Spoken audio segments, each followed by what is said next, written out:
Welcome to this latest edition of the Real Deal Podcast, episode 777. Try saying that 10 times. I'm your host, Cyril Gerald-Quinn, on this 22nd of June, 2021, as we discuss the world of sports and pop culture, second day of summer. Hope everybody out there is enjoying their Tuesday. Again, we're going to go through a lot of NBA here. Again, they're still playing basketball. They're still playing basketball as the NBA season gets now into its Final Four stage, where NBA Finals is a couple weeks away. Probably will be in the beginning of July. So we're almost at the end of the NBA season. As always, again, you can catch this podcast anywhere that you find podcasts, Stitcher, Spotify, Apple, and what have you. So be sure to check out the podcast there. Go to my YouTube channel, check out the podcast, subscribe. You'll be well appreciated. Where else will we begin? Like, where else is there to begin? And that, of course, is in Philadelphia. And before we get to the series itself, because I want to give Atlanta its credit for winning a Game 7 on the road. It's not easy to win a Game 7 on the road, and they've won now 5 playoff games on the road. So that tells you something about their character, in contrast to the team that they beat in terms of the Philadelphia 76ers. Now, listen. The easy scapegoat in this situation is Ben Simmons, and we'll get to Simmons soon enough in terms of where what could be possibly his future. Certainly, probably more than likely will not be in Philadelphia. I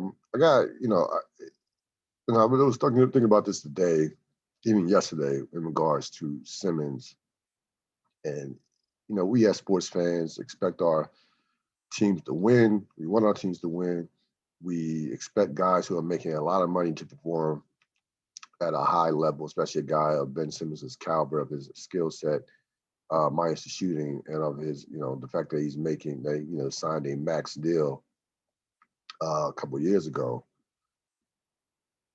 I gotta say, there's a human factor to this that I guess people are somewhat ignoring. I know the Philadelphia sports fan could care less and could give a shit about Ben Simmons' mental, his mindset right now.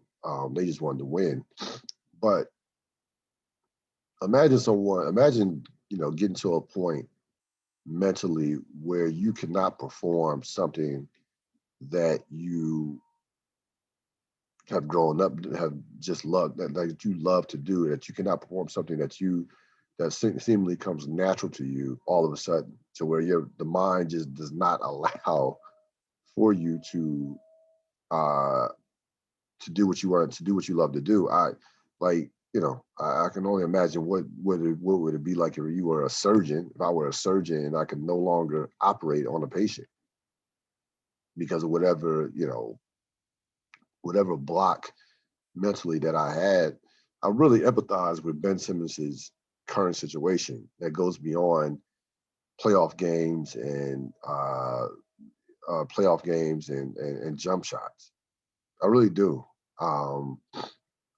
Because having something taken away from you and not knowing the reason for it, and this goes beyond Ben Simmons this is bigger than Ben Simmons not having a jump shot. We can address, his work ethic or what he needs to do in the off-season, things of that nature. We can definitely address that, and he definitely has a responsibility to get better as an athlete, as a performer. But mentally, something is wrong with Ben Simmons. There's a mental block with him wanting to be on the court, him wanting to shoot the ball, him wanting to be on the court right now. And I just don't think that has been highlighted enough, in my opinion. Again, I wouldn't care. I wouldn't expect the Philly fans to give two shits about that. Um, but I just had to one to just mention that off the top. This guy he's in a bad place right now. I mean, you look at him at the press conference. He looked like he looked, you saw someone who looked scared, unsure of himself, insecure. Saw someone who just, looked like he just did not know, what was next, what direction to go in. And, he's getting criticized for it is what it is. I am who I am. But those are, his honest, those are just his honest thoughts. Clearly, this is something that he's been dealing with, I think, longer than past the 2021 season. Remember, last year he was injured. He wasn't in the playoffs. 2 years ago, what he did was kind of overshadowed by Kawhi Leonard's shot. In 2018, that was his first playoff appearance. That was his first playoff appearance in only his second in his his second season. So 3 years ago, or maybe that was his first. Maybe that was his first full season. I think 16. He was drafted in 16. But anyway, that was his first playoff appearance 3 years ago when they lost to the Celtics. So I look at this from a Ben Simmons standpoint. I had to go. Before I get into like the basketball aspect of this, I have to go immediately to the human part of this because none of us none of us would ever want to be going through what Ben Simmons is going through mentally. I don't want those type of problems in my life, and I'm sure you don't want those type of problems in your life in regards to your respective careers. If you all of a sudden woke up one morning and could not do what you love to do. From a basketball standpoint, now again, you can blame Ben Simmons to the cows come on. Philly fans, stopping his jersey, burning his jersey, F Ben Simmons, get him out of here. I'll pay for the flight for the Portland or wherever he gets traded. That's fine. That's cool. But guess what? When he gets traded, Philadelphia the Sixers will still be a toxic situation.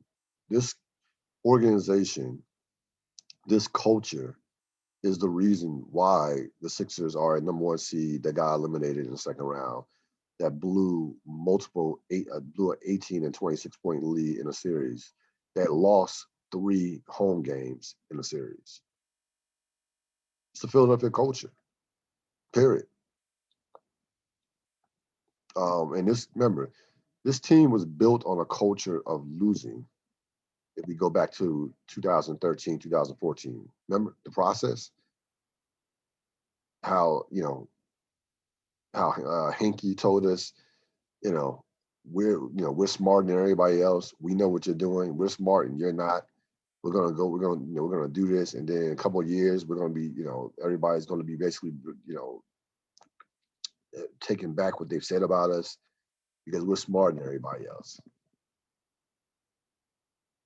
We're gonna lose on purpose. Tell you to basically say this is what we're trying to do. Create a culture of losing, and then get all of these picks, and you'll see in 3 or 4 years, we'll be smiling at the end. Well, yeah, did that process land Markelle Fultz, the number one pick? Yes. Did that process land Ben Simmons, the number one pick? Yes. Did that process land Joel Embiid, who I believe was the number 3 pick? Yes. It did. Joel Embiid, All-Star, All-NBA, finished his second in the MVP this year, had a great year, played well in this series, though I had some issues with him I'll bring up later. Averaged about, 30 and 12, something like that. Ben Simmons, Rookie of the Year, has been a 3-time All-Star, been one of the top defensive players in the league, has been All-NBA one time in his career. Markelle Fultz, of course, we know what happened with that situation. So you look at the totality of the process. You have 4 playoff appearances. no appearances in the semifinal, in the conference finals, no conference finals appearances, no NBA finals appearances. The Wizards in that time span have more playoff appearances than the Sixers, with 5. I can go across the board with teams in the Eastern Conference who since that 13-14 season not only have more playoff appearances, but have been to the Eastern Conference Finals. Miami has been to the Eastern Conference Finals. Indiana has been to the Eastern Conference Finals. Boston has been to the Eastern Conference Finals 3 times during that same time span. Toronto has a championship during that same time span. Okay. None of those franchises purposely tried to lose in order to rebuild. You can rebuild and still go out there and have your fans respect the team because they're actually trying hard. They're overachieving. Miami Dolphins did it a couple of years ago at the end of the season, despite the fact that everybody knows that they were building for the future with all the players that they were trading to get draft picks.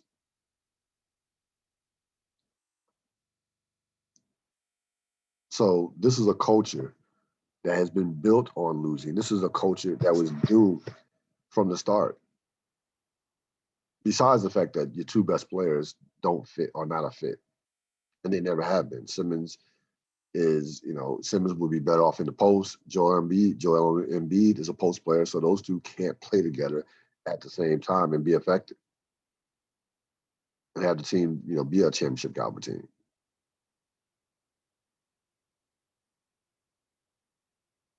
So this is a culture that allowed Ben Simmons to go his entire career without shooting the basketball. Say, Ben, he's a great rebounder for his position. He's a great playmaker. We love everything else he does, but he doesn't shoot the ball. And in this day and age, you can have a point guard that does not shoot the basketball, or is not even, forget about not shooting the basketball, they're not even looking to shoot the basketball. Ben Simmons took 3 shots in the fourth quarter in a 7-game series. And it's a laundry list of players who attempted more shots in the fourth quarter than Ben Simmons. A laundry list.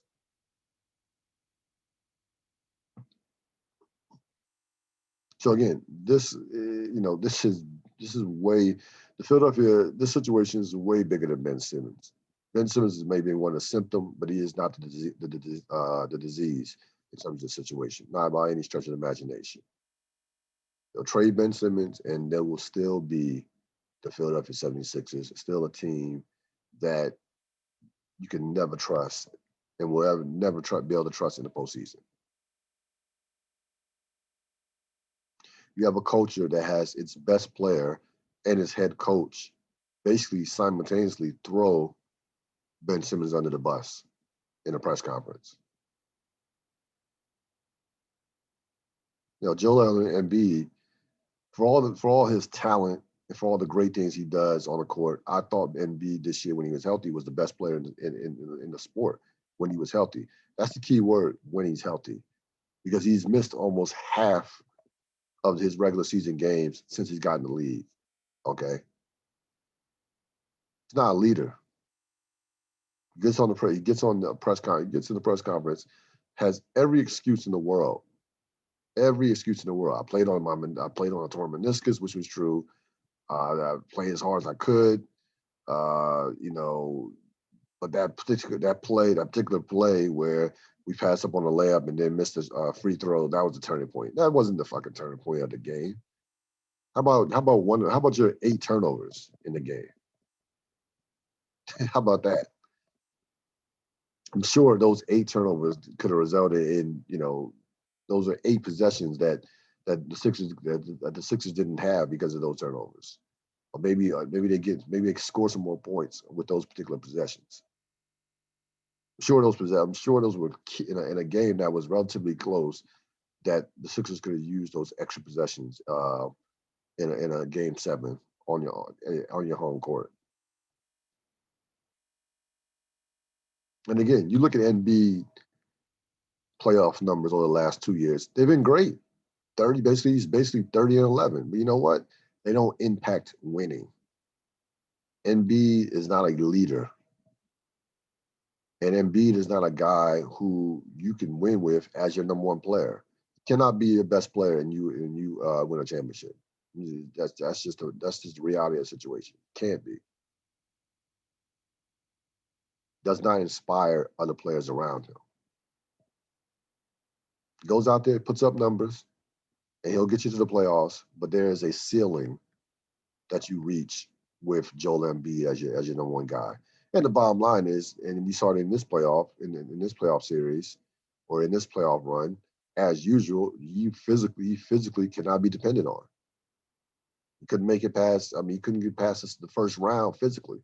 Got hurt in the first round. You can't trust that guy for 4 playoff series and to win 16 games for a championship. Doc Rivers. Doc now, with this Game 7 loss, has lost 5 straight Game 7s. I repeat, Doc Rivers has lost 5 straight Game 7s. He's lost 9 Game 7s overall, 5 at home, or maybe it's 4 straight Game 7s, 5 at home, 6-9 overall. Doc Rivers' teams have collapsed seemingly postseason after postseason after postseason. We don't have to go far. You can go Denver Clippers last year. You can go Clippers in 2015. It's just a laundry list of playoff failures. How many double-digit leads his teams have had in the postseason that they've lost? You look no further of what Doc Rivers did with the Clippers last year, and what Ty Lue is doing with the Clippers this year. Clippers this year get down 2-0 in back-to-back series, win both of them, including the last 2 games against the number 1 seed, Utah, without their best player. You think that's happening under Doc Rivers? Ty Lue is a coach that actually makes adjustments within the series, within the game. I was talking to somebody a couple of days ago. I'm like, Doc Rivers is not only, forget about Doc Rivers being a top coach anymore. Those days are long gone. He's bad at this point. He's a bad coach at this stage in his career. And I didn't think it was possible for coaches to regress like that. We know players get older and physically they break down, things of that nature. That happens all the time. But I didn't think it was just possible, unless a coach just got too old and he just mentally wasn't there anymore. Doc Rivers has regressed as a head basketball coach over in the last decade. It's been a steady regression, but he's regressed. There was a time when Doc Rivers was great at connecting with players. He's a great motivator. Doc has never been a X's and O's guys. Let's be honest. We're never going to mistake Doc Rivers for a great X's and O's coach. But he's always been I thought a great motivator. Knowing how to deal with veteran players, knowing how to rest guys, things of that nature. Can't even do that anymore.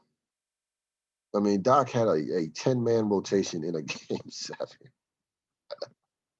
You look around the NBA, you got Milwaukee basically playing 6 guys, really 5.5. You got Brooklyn playing 5.5 in the Game 7. You got all these other teams at most. Now, once you get late in the series, playing like 6 or 7 guys, Doc is playing 10 guys. 10 guys in Game 7. Oh, Doc. 10 guys in the Game 7. Still playing Dwight Howard. Oh, boy. Had Danny Green on Trae Young in Game 1. So, and then Doc goes out there. And if I was Ben Simmons, I wouldn't even want to come back to play with Doc, to be honest with you. He would have to atone for those comments that he made in the press conference. That backtracking that he did on Monday wouldn't be enough. They go out there and ask him, do you think Ben Simmons could be a championship player, a point guard on a championship team? And, Doc, who has been praising Ben Simmons all year long, who has gotten to fights with the media verbally about, you guys don't know basketball. If you think I should take Ben Simmons off the floor and so on and so on, Doc completely does a 180 at the press conference and says, well, I don't know. We'll see. I'm like, Doc, like, geez, I mean, if you could say, if you were thinking that, that's one thing, or if you tell Ben Simmons that behind the scenes, that's another thing. But you publicly to make that kind of statement, to kind of just throw him through the bus, through and under the bus, I mean, my goodness, that is dysfunction. That is a toxic, that fits into this narrative of the Philadelphia being a toxic culture when you have your coach talking like that. So Ben Simmons needs to, get out of Philly for his own mental, just for his own mental good. He needs a fresh start. He needs a team to be built around him and his skill set. And in terms of Ben Simmons himself, he needs to decide what he wants to be as a basketball player. What kind of basketball player does he want to be? Does he want to be a guy who is a good player, can do a lot of things, will occasionally stuff a stat sheet with assists and rebounds and what have you, or does he want to be a great player who has the potential to be a top 15, even top 10 player with with the physical attributes that he brings to the game and with his basketball IQ? It's all up. It depends on what he wants. What he wants, I don't know what's thinking. I don't know what's going on in Simmons' head. You've heard, and I heard this over basically the past year, or maybe the past few months, about his lack of work ethic, and that he's a guy that enjoys, being a celebrity basketball player, in terms of who he dates, and he loves the Hollywood scene and what have you. Listen, I don't need those rumors to know that he clearly hasn't worked on his jump shot. So the proof is in the pudding. I mean, he clearly can't shoot the basketball. But a lot of that stuff just recently came out. Like that talk was not coming out 2 to 3 years ago. But ultimately, it's up to Ben Simmons. He's not the first player, not by any stretch, to come up small in the playoffs to be at an all-star level. Not by any stretch. We've seen guys over the course of the years, come up small in the playoffs, and some guys recover from it.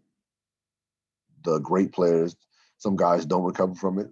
The great ones, LeBron James of the world, Magic Johnson's, Kobe Bryant's, those guys, use it as fuel and take their games to another level. I don't know where Ben Simmons falls in terms of that. I don't know where Ben Simmons will fall in terms of that. I don't think I wouldn't give up on Ben Simmons. He's only 24, has a ton of talent. There's still enough time to fix this. But again, a lot of this depends on Ben Simmons. What does Ben Simmons want out of his basketball career moving forward? He said basically, said all the right things after the beginning of the press conference. He has to get better. It's on him. Held himself accountable, unlike Doc Rivers and Joel Embiid. As far as the Hawks goes, give the Hawks a lot of credit. They were without Bogdanovich, Bojan, not Bojan, but under Bogdanovich, who is probably the second best player. It has been the second best player during the playoffs. They survived a Trae Young, disaster basically in terms of shooting wise. He goes 5 for 23. Did have a big fourth quarter.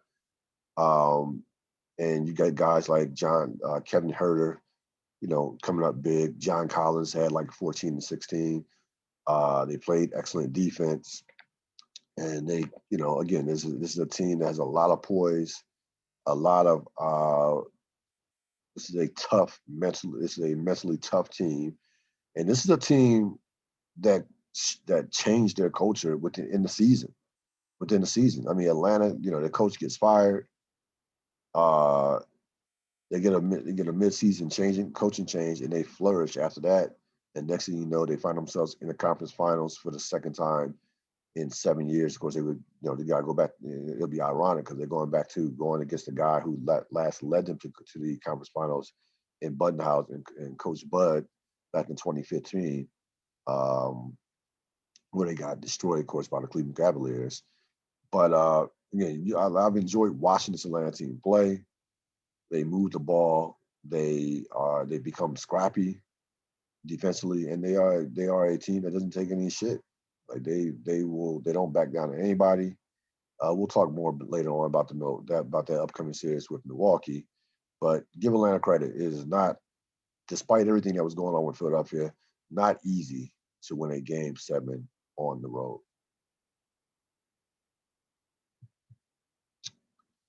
Of course, tonight you have Game 2 between the Suns and the Clippers. Game 1, of course, and both CP3 and Kawhi Leonard are out. But you're gonna see CP3. I would suspect that you would see CP3 probably in Game 3 more than likely. I honestly thought that he would play in this game, but of course he's still in COVID protocols. And Kawhi, of course, still has the sprained ACL.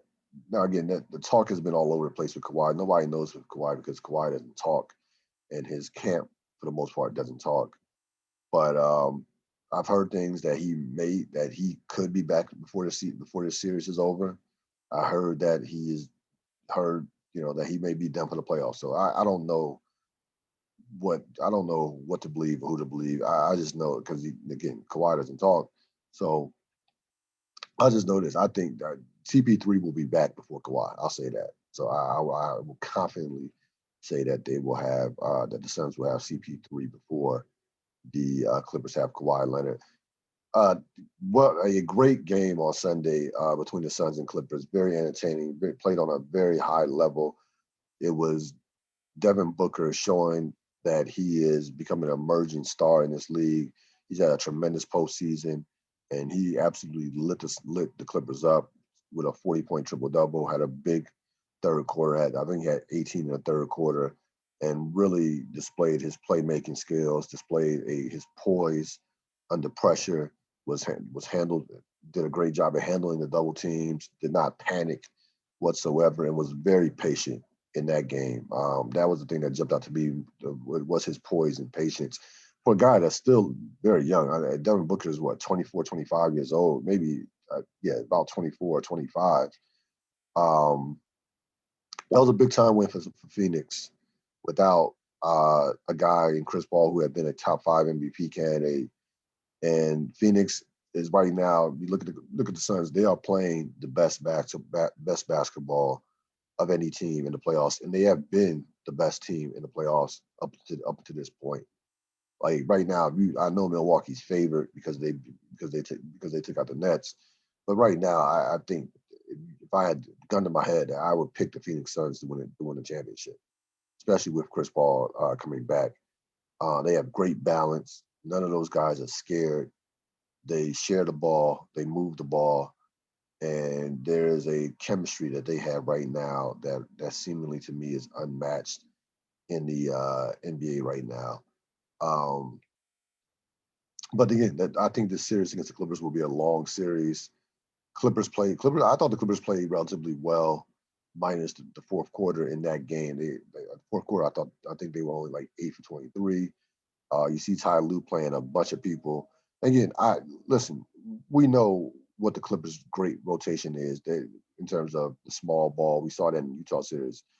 You can't knock Ty Lue for playing a bunch of people because again, they're coming off a tough series where towards the latter part of the series he had cut his rotation. Game 1 on the road, it's basically a feel-out game, especially if you're the home team, if you're the road team. Yeah, it's not a game that you want to give away, that you're trying to give away. Of course, they're trying to win the game, but it is a game. It's a game where the home team is under pressure to win, not the road team. So it's a game where you can, if you're Ty Lue, you can do some experimenting. You can see, which guys might be long for the series versus which guys are not going to be long for the series. I know people were complaining about the DeMarcus Cousins minutes and what have you. I don't anticipate that Cousins will be a major factor in this series as the series goes, as we get deeper into this series, further along into the series. But again, you have to give Phoenix an awful lot of credit for that performance. That was, again, the game was played at a very high level, considering that you're playing the game. The game was played without two of the top 10 players in the league this year in regards to all the all NBA teams. Kawhi was first team, Chris Paul was second team All NBA. That was a high level game. Clippers, knocked down 23 pointers and still lose the game. Amazingly. We've seen teams do that over the course of the playoffs, knock down a bunch of 3-pointers and still lose the game. So Miami in the first round against Milwaukee lose game one of that series, knocking down 23 pointers and still losing. So it is not just because you get a bunch of threes, it certainly does not guarantee victory in this 2021 postseason. But again, this was a Devin Booker special. And you look at what Devin Booker's had a number of significant signature performances in this postseason, and this being his first postseason. He goes 47-11 in a closeout game against the Lakers. He scores 34 in a closeout game against the Denver Nuggets. So Devin Booker is a guy who really was mentored under Kobe Bryant. You see his mid-range game. You see the understanding he has of the game. And what he's taken from, I think certainly has taken from not only Kobe Bryant, but from Chris Paul. I mean, he's running the offense. He's basically, basically like their second, could be like a point guard out there. He can play both positions, so the two or the one. So he was in total control of the offense, and it's going to be a major problem in this series for the Clippers to deal with over the course of the series. So you have, of course, game 2 tonight, and we'll see what adjustments are made on Devin Booker. As the Clippers try to even the series at 1. Of course, go back to Saturday. You had an absolute classic Game 7, one of the best Game 7s that I've seen in recent memory. Right there with the Clippers, Spurs in 2015, and of course you had 2006 Spurs Mavericks, which was a classic game between Tim Duncan and Dirk Nowitzki. This was right there with those two particular Game 7s. A game that I know both teams didn't shoot the ball terribly, but didn't light up the scoreboard. But both teams made big shots down the stretch, big plays down the stretch. Give Milwaukee credit. Milwaukee did absolutely what they had to do, what they should do. You're playing against a team that is minus Kyrie Irving. You're playing against a team where you have a guy playing with a grade 2 hamstring, which James Harden was very quick to remind us in the post game. You should win it. You should win the game. You should win the game, even on the road. If Milwaukee wanted us to take them seriously as championship contenders, then they had to win this game. And there were some moments in this game at 96-91, 101-96, where you thought, well, Milwaukee was on the ropes. You get a 3-pointer out of Drew Holiday at 96-91 to cut it to 2, and then you get a 3-pointer out of Chris Middleton at 101-96 to cut it to 2. Those, to me, were, minus the Chris Middleton shot in overtime, those were the 2 biggest shots of the game to really stem the tide. Because at that point, when Brooklyn, up by 5 late in the game, crowd's going crazy. Kevin Durant is in his bag, especially in that fourth quarter, scoring 15 points. You thought that that could possibly be a wrap for Milwaukee, but those 2 shots really stemmed the tide on a night where Drew Holiday and Chris Middleton did not shoot the ball well at all. They made timely shots, and look at that game. Brooklyn should have been up by like 10 to 15 points at halftime. You had Holiday and Middleton were 4 for 22 in the first half combined. So I'm sure Brooklyn is certainly, despite the injuries, certainly have to be believing that they should have won that game despite the injuries. When you have a Kevin Durant performance where he breaks, Dominique Wilkins' scoring record of 47 points, goes for 48 in a game 7. Give Giannis a lot of credit. 40 and 13.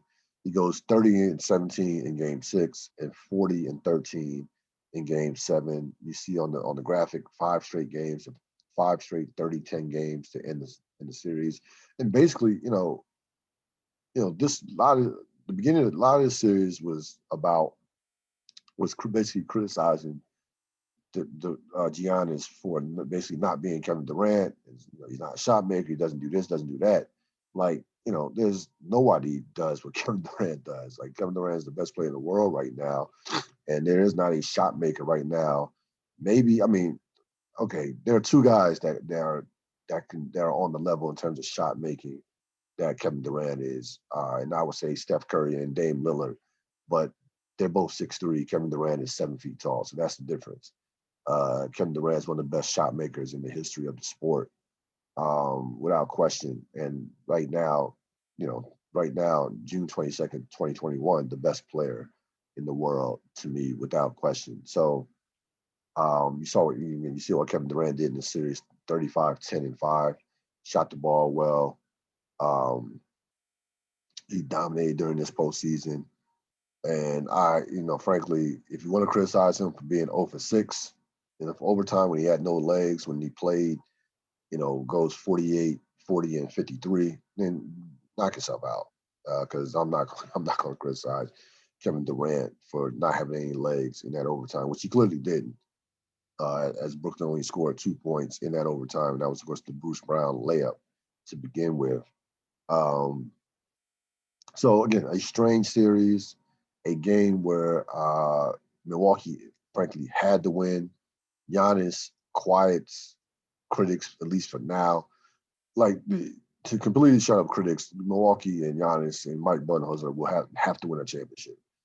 This might be their best opportunity to win a championship. It's right there in front of them. They have home court. They will have home court in this round, and they will be favored no matter who they play in the NBA Finals. So this is as good an opportunity as they ever have had, maybe ever will have, in terms of winning a championship. They have the best player remaining in these playoffs, in Giannis, period. They have the best player remaining. They have veteran players on there. They have a number of veterans on that team. So I'm not going to say, again, I'd pick Phoenix to win out of the remaining 4 teams. So I'm not saying that it is Milwaukee's championship to lose, but it is, to me, without question, their best opportunity to win a chip. As far as Brooklyn goes, listen, a lot of people want to kill Brooklyn in regards to how the season ended. If I were to grade Brooklyn, it would be incomplete.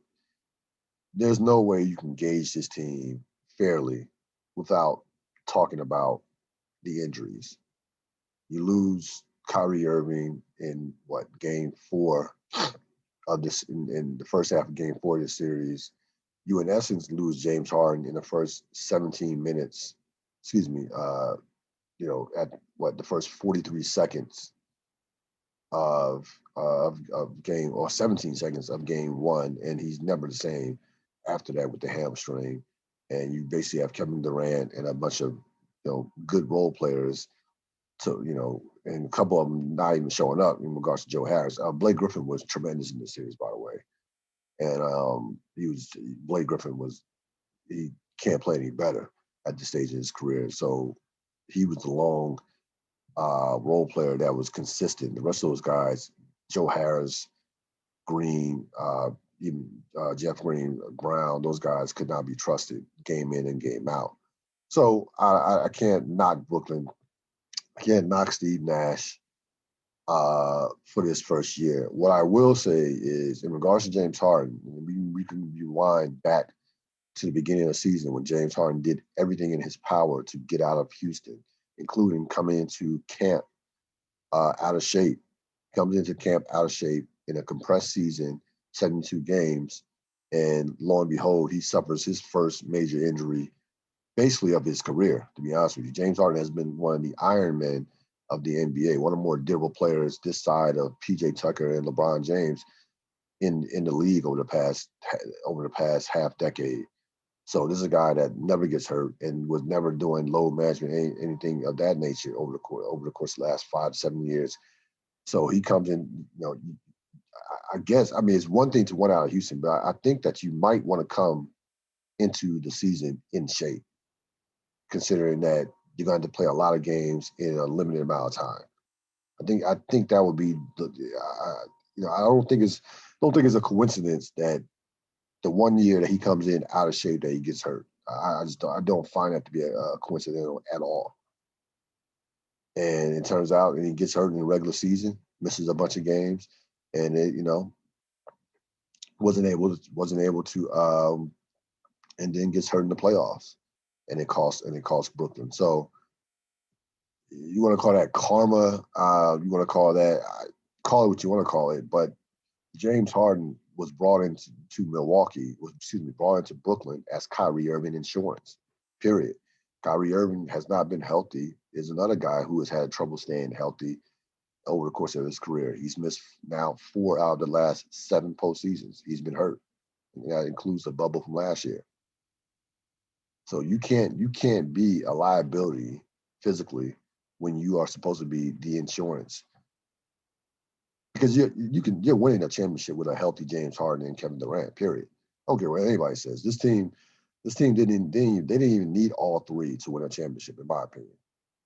They get two of those 3 guys operating that premium, that full blast, healthy. They win the chip. But injuries are a part of sports. Injuries are a part of the NBA. We can go back years and see a number of injuries that have impacted the title. And this year it did Brooklyn in. I think that next year is going to be a big year because all 3 of those guys can opt out in the summer of 2022 in Irving, Harden, and Durant. So next year, all eyes will be again on this team. And I'll say this now, no need for me to wait till October or November to say it before the Vegas starts betting on who's going to win the next championship. But I'll say this right now: if that team is healthy, they will run through the league and win a championship. Period. But they are the best team when fully whole. This is the best team in the league. Make no mistake about it. People talked about what could curtail them besides health in terms of winning a championship. It was their defense. They actually played great defense over the course of the playoffs this year. Go look at the numbers. Go look at their defensive rating. Go look at their field goal percentage against. They were basically top 5 to 6 in all those categories. Points allowed. Milwaukee didn't. They held Milwaukee down pretty much offensively in this series. Go look at the numbers. So their defense was not a problem in this postseason, even in particular in this series. That was not the issue. They lost because they were not healthy.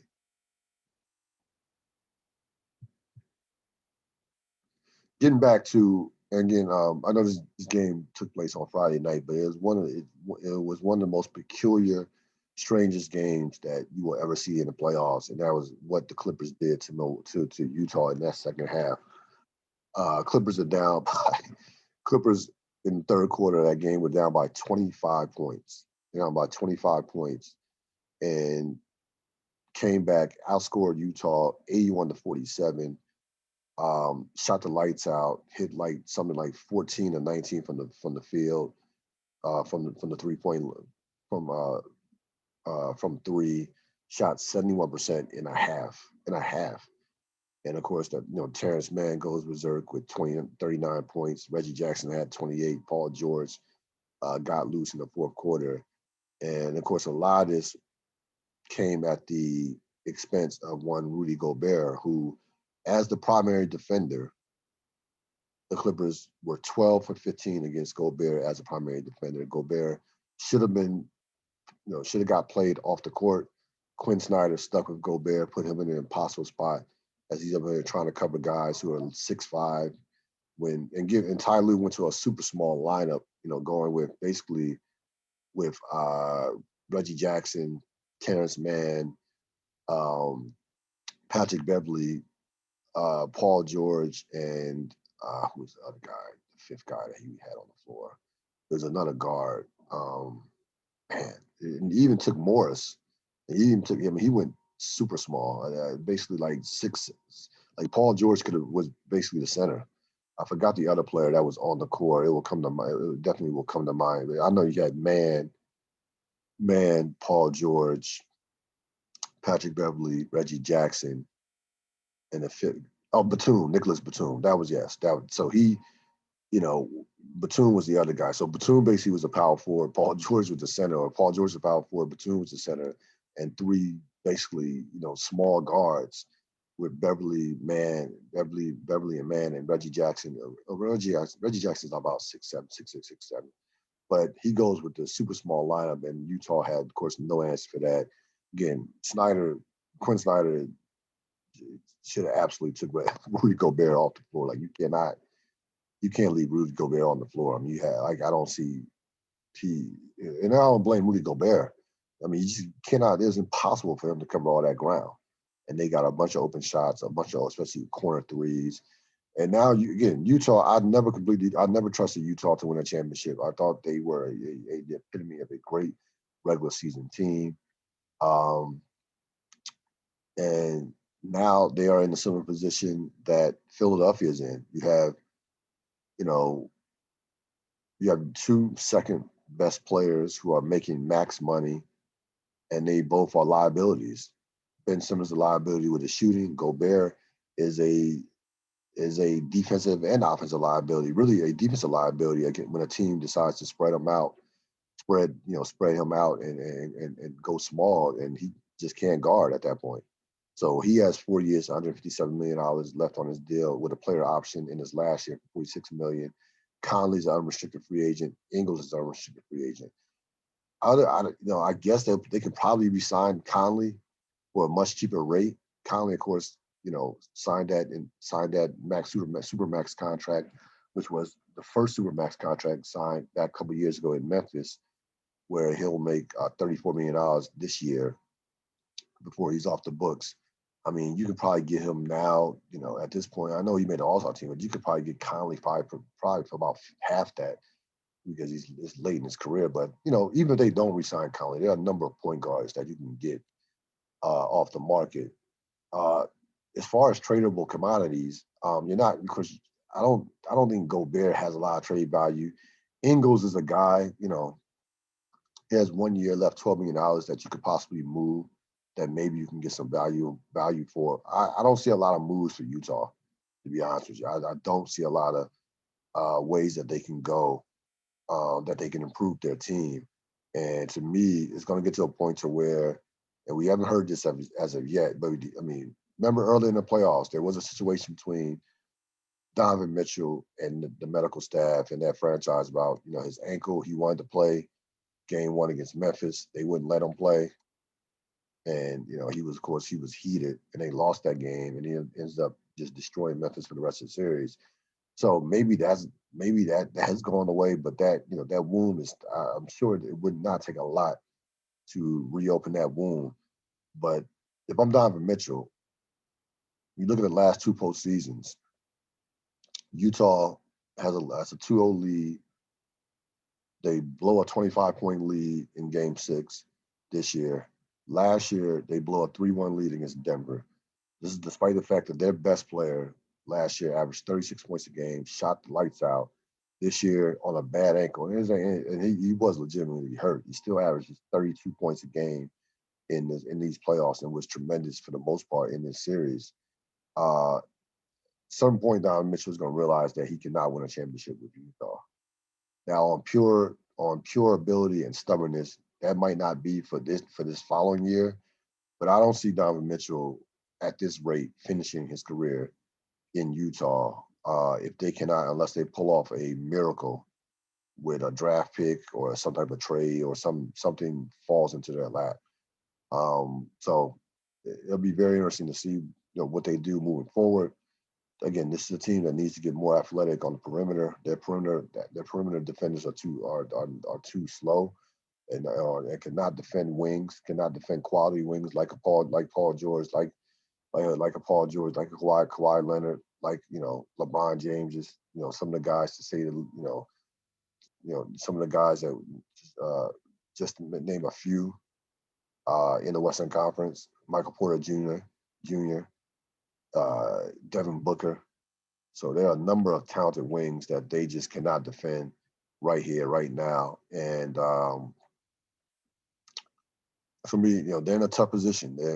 I think they probably hit this is probably, we spoke about Milwaukee having a great opportunity to win a championship. This, there won't be too many better opportunities for Utah to win a championship than this year. You have no LeBron. You had home court advantage. You had no Jokic. Denver gets knocked out they get knocked out early and with dealing with their injuries. They were in, CP3 missing the first couple games of the conference finals. Kawhi Leonard gets hurt. I mean, there's that you have to win one of those games and get it back to Utah in Game 7. You can't lose Game 5 and Game 6 without the other team's best player not playing. That's just completely unacceptable to me. And like that franchise again, they have a lot of questions to answer in the offseason. And I don't think they have the answers to those questions moving forward. So we'll see what happens with Utah come next season, come this off season, come next season. Of course, you have the draft lottery tonight. Oklahoma City and Golden State have a chance at top 5 picks. Houston right now has the best odds at the number 1 pick. If Houston's pick falls below number 4, if Houston's pick falls out of the top 3, Oklahoma City will get that pick. If Minnesota's pick falls below, I think 5, falls below 5, then if Minnesota's pick falls out of the top 4, then I think that pick will go. Then that pick goes to Golden State. So, which if that happens, then if you're Golden State, you have some more trade ammunition. You'll have that pick along with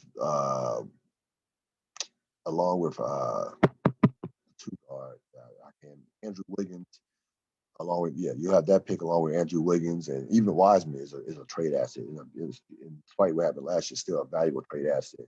He's still young and not making a lot of money. So Golden State really has a chance to make some moves here if they get lucky with this pick and get this top pick. So that is something you want to keep your eyes on with this draft lottery. Finally, so you have a bunch of guys that are committing to the Olympics, the Tokyo Olympics, which happened this summer. Durant, Harden, Booker, Damian Lillard, a number of guys, a who's who list of players are going to the Olympics. And I find that curious because you just came off one of the most physically excruciating seasons in NBA history. Probably right there with the 99 lockout season when they played 50 games in 90 days, which was, look at that now. That's just, you would say that would never happen in 2021. But, you hear a bunch of guys complaining about rest, or you hear a bunch of guys, you see all these injuries, and I'm just curious of now why these guys are playing in the Olympics. Like, the season will be back around in October before you know it. So again, it's hard for me to take these guys' complaints serious if they're playing the Olympics. If on one hand you're talking about the season, you're talking about too many games and the compressed season, but on the other hand, you're committing to playing in the Olympics. So I found that again. I found that very curious about a number of these stars who have committed to who have unofficially, but basically officially committed to playing in the Olympics, especially James Harden and Durant, who are guys who are over the age of 31. Harden is 31, will be 32. Kevin Durant's going to be 33 in September, and he has a lot of miles coming off an Achilles, injury, which, by the way, again, nobody has ever survived that injury as well as Kevin Durant is in the history of the sport. But still, it's like he has a lot of miles on that. He has a lot of miles on him in terms of Kevin Durant and both these guys. So I was surprised by that.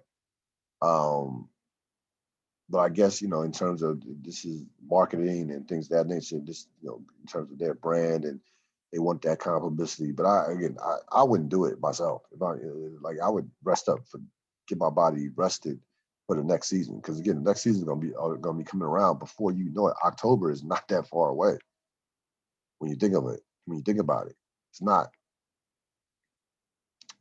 That's going to wrap it up for this latest edition of the Real Deal Podcast. As always, you can subscribe to my YouTube channel. Greatly appreciate it. Find this podcast. I will release this podcast sometime. This podcast will be released sometime later on to this evening, early Wednesday morning. So be on the lookout for that. Enjoy the draft lottery. Enjoy Game 2 Phoenix Clippers. I will see you next time. So long.